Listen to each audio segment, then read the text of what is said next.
आपलं पास्टमधील रिलेशनशिप आपल्या पार्टनरला सांगावं का? भूतकाळ लपवणं म्हणजे खोटं बोलणं होतं का? आणि सगळं सांगणं म्हणजे नातं धोक्यात घालणं होतं का? मग खरं करायचं काय? चला सांगतो. सगळं सांगावं की काहीच सांगू नये? सत्य इतकं सोपं नाही की प्रामाणिक राहा, सगळं उघड सांगा किंवा पास्ट इज पास्ट बोलायलाच नको. यामागे सायकॉलॉजी आहे. एखाद्या व्यक्तीने पूर्वी कोणावर प्रेम केलं होतं ही माहिती चुकीची नाही, पण त्या नात्याचे प्रायव्हेट डिटेल्स, फिलिंग्ज, इंटिमसी किंवा तुलना करायला लावणारी माहिती सांगणं हा प्रामाणिकपणा नाही. हे अननेसेसरी इमोशनल डॅमेज आहे.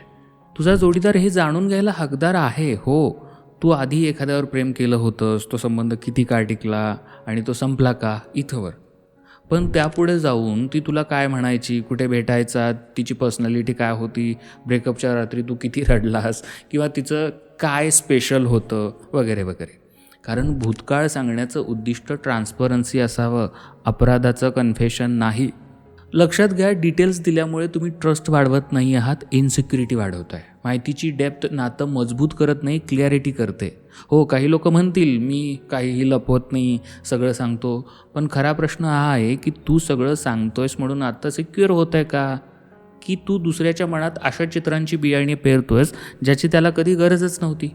तुमचा पास्ट चूक नाही आहे, पण तो प्रेझेंटमध्ये शस्त्रासारखा वापरला जाऊ नये.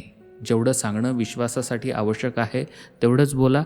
ज्या काही सांगण्यामुळे दुसऱ्याचं मन दुखेल किंवा तो स्वतःची तुलना करायला लागेल ते मनात ठेवा. ते सिक्रेट नाही, ती मॅच्युरिटी आहे. जर भूतकाळ प्रेमाला तोडत असेल तर उत्तर लपवणं नाही, तर त्या योग्य पद्धतीने बोललं पाहिजे. तुमच्या नात्यामध्ये असे काही प्रॉब्लेम्स येत असतील, सल्ला घ्यायचा असेल तर माझा पेड काउन्सिलिंग कॉल बुक करू शकता. अधिक माहितीसाठी व्हॉट्सअप करा 8010093939 या क्रमांकावर.